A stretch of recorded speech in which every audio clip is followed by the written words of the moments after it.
If a ask me to do what they do, which it ain't gonna happen, I'm too advanced for these sit and watch how lose their life. There ain't nothing to be bragging on, but these flunkies to me, gang, like they ain't built like I don't get caught like it, man. It happen to anybody. Think about how you turn your head one second, man, the wrong move. See you don't see them, it can happen. Gang. Don't surround yourself in certain environments you ain't gotta worry about. I'm too much worried about one of my own snaking me out before I let a goofy get up on me, gang. I heard half of these niggas when there wasn't no internet, social media. But if you from the rack and you know what you know, before there was a social media, it always was a zoo op. It always was a WAP, a Baby, a Bayzoo, on every level. Any level any nigga want to get on, I'm him. I'm getting on that level. If you had no nigga trick me off the streets no more, they done did it too many times already. At this point, niggas thinking I love jail, gang. I ain't let no nigga trick me on my spot. These niggas ain't on shit. I ain't getting no type of paper. Folks get on a music video, kiss a bitch that look like Respucia.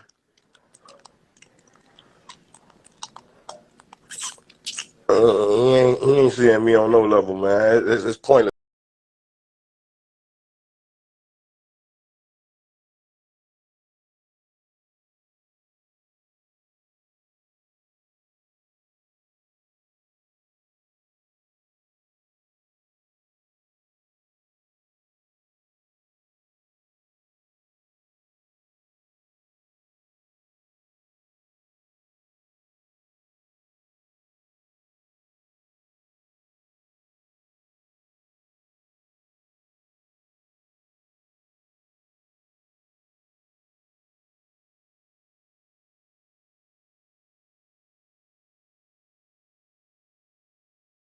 Everything going on right now in Chicago, I've seen a couple comments in our last video where we explained Little Zay Osama saying that he went to Dirk about his missing watches and said that Dirk kind of leaned in the favor of Zay Osama.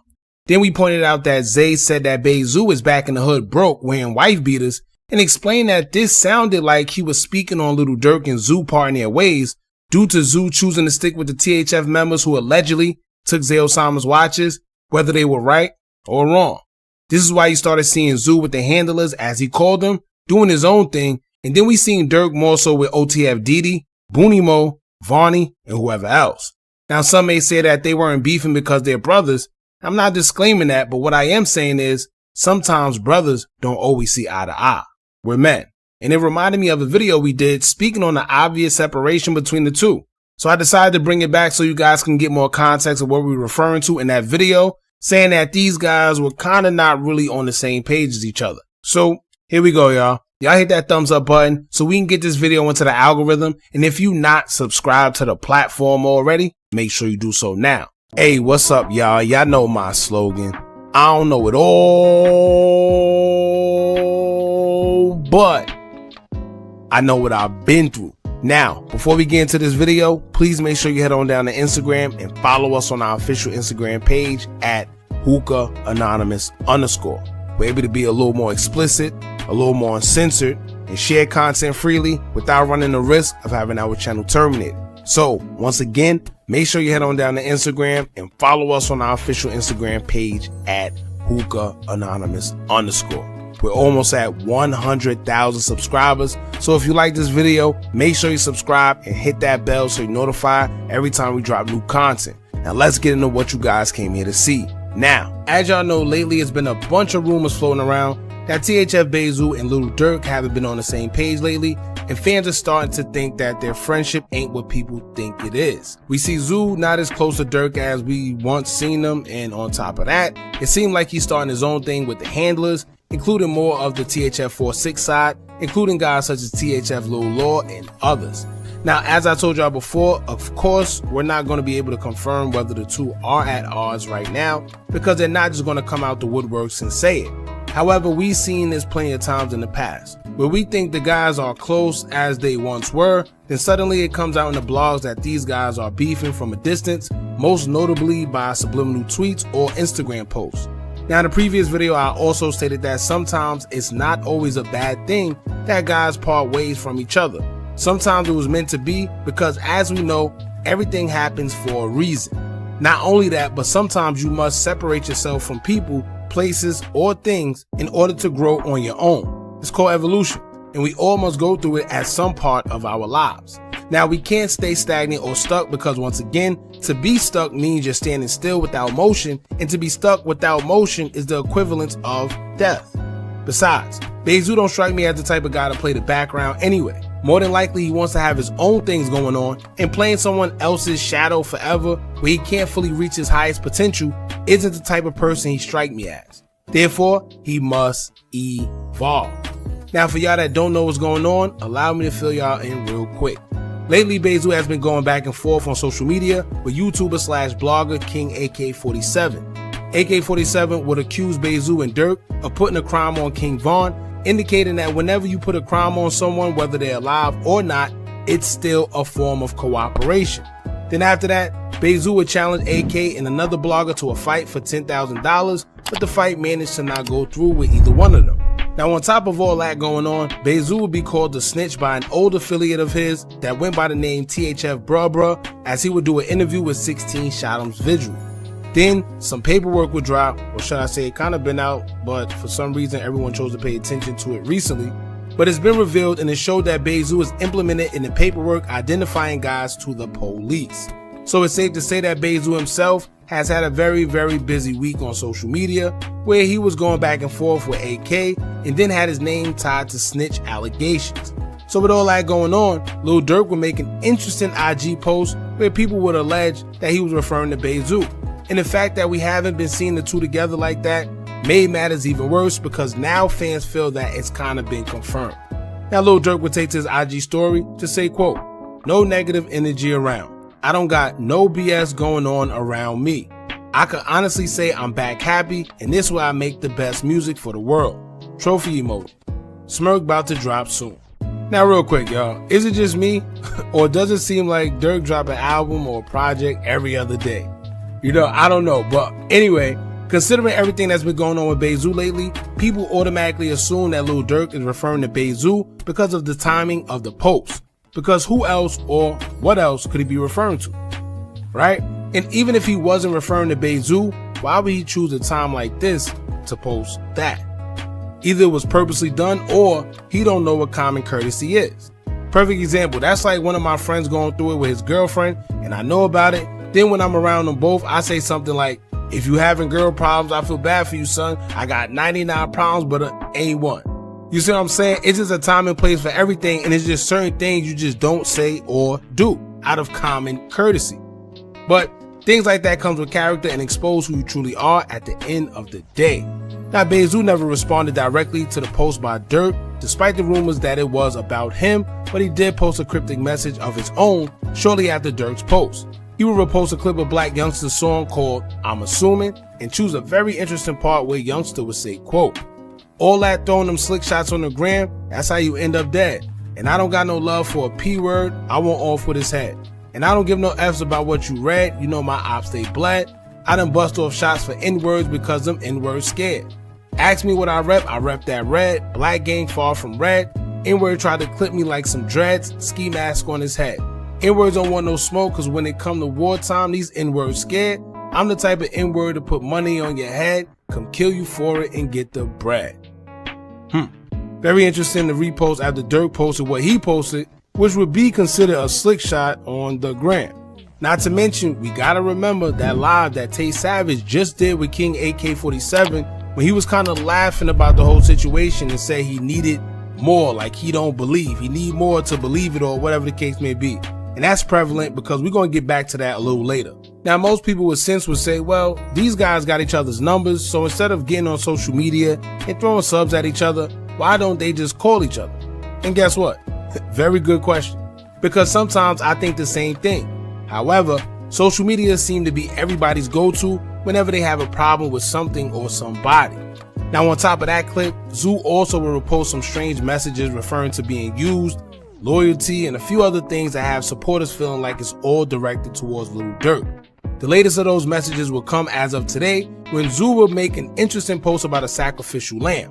As y'all know, Zoo is of Muslim beliefs, so when he speaks on a sacrificial lamb, it also correlates to the practices of the religion as well. At least that's what I think. But before we get into that, let's see what Bayzoo had to say. Now, he would take to his story to say, quote, When everything going good, some bad come right behind it, or some go wrong.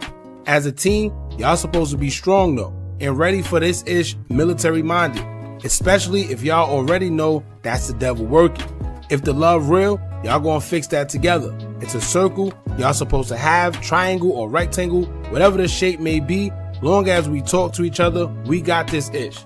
Ain't no more laughing at each other. We cut them type of N-words off. When it's time to eat, don't break or bend. It's time to lock in. God ain't making me no microwavable food. I'm that meat grandma let marinate for a day before she cook it.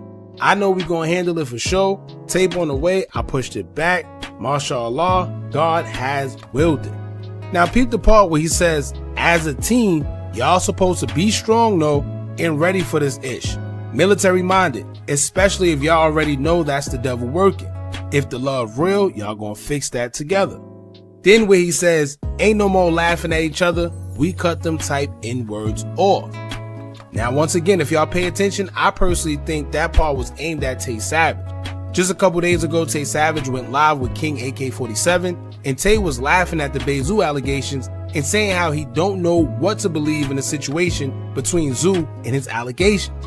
Now right there, as a friend, that's a red flag. Right? Because saying you don't know is too close to you sounding like you agree, but just don't want to say you agree for the sake that it's someone you're affiliated with. Right? Because if you disagree, you just say, I disagree. Right? Or just don't say nothing at all. Not, oh, I don't know. And to be honest, I think that's what Zoo was referring to when he said, ain't no more laughing at each other. We cut them N-words off. Then y'all also got to remember that they kind of already had tension between each other when everybody was calling Tay Savage the next King Von, or calling him King Von, or comparing him to King Von. And then when Bayzoo made that post saying it's only one Von, and he was saying something to the extent of these guys don't compare. I forgot the exact words verbatim, but pretty much that was the thing. And then Tay Savage also replied. It was a whole big thing back then. But I think that type of tension kind of leads up to now, and Bayzoo is pretty much saying, listen, I'm tired of it. We cutting them off. Ain't no more laughing, ain't no more none of that. We cutting them type of guys off because, like I said, once you say you don't know, that's too close to you sounding like you agree. If you didn't agree, you just say, I disagree. Or you just say, listen, I don't know. Not laugh with them. Right? And I know y'all swear just because we bloggers or YouTubers, we don't go through anything. But first off, if you ever have to question someone's loyalty or love, that's your cue that you should distance yourself off rip. There's no ifs, ands, or buts. Simple. And if you didn't think that Bayzoo made himself clear about everything before, this post says it all. Ain't no more laughing at each other. We cut them off.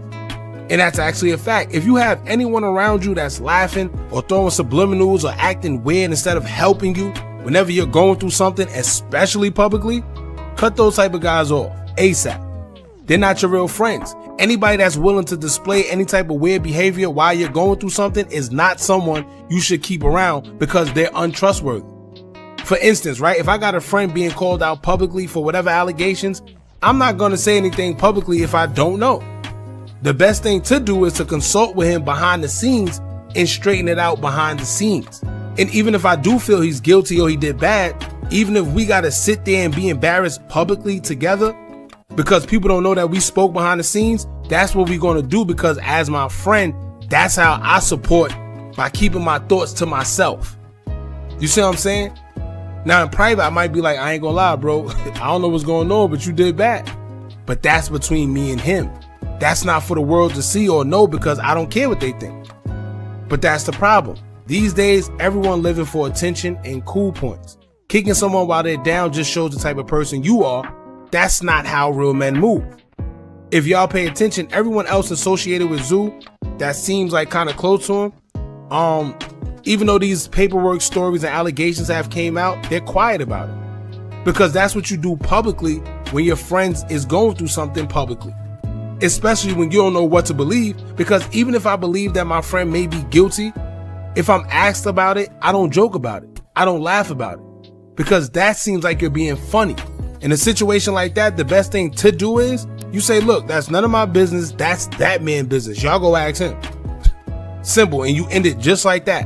But when you sit there and indulge in it and you laugh and you kind of asking questions and y'all laughing about it, like it just don't sit right. At least for me. Your real friend's either gonna defend you or keep quiet about it. All that joking and trolling or being funny or subliminals, those ain't your real friends, man. Simple. Now, for y'all that don't know, when someone refers to a sacrificial lamb, it usually means when someone or something is sacrificed so something or someone else can live better. I mean, someone else pretty much. Now, in the Muslim culture, if I'm correct, I think a lamb or a goat, they're like a valuable thing. So when they sacrifice one, it's like an offering to the higher power, if I'm not mistaken. So they kind of see it as doing something good in order to live good or pure or something like that. Don't quote. Now, the proper definition would say, quote, 1, a lamb killed as an offering to the gods. 2, a person who is sacrificed, not literally, for the greater good of some cause. So yeah, pretty much the same thing. I don't know if Bayzoo is referring to himself or someone else as the sacrificial lamb. I'm assuming, they're pretty much trying to throw him under the bus, and he feels that. So he feels that he may be the sacrificial lamb for whatever reason. I don't know. But it's a lot of things going on behind the scenes. I'm sure Bayzoo knows. I'm sure whoever he's referring to knows. It's pretty obvious, but y'all jump in the comments. Let me know what y'all think about this. Do y'all think he's referring to Tay Savage or Lil Durk, or who y'all think he's referring to? Don't forget to like, comment, share, and subscribe.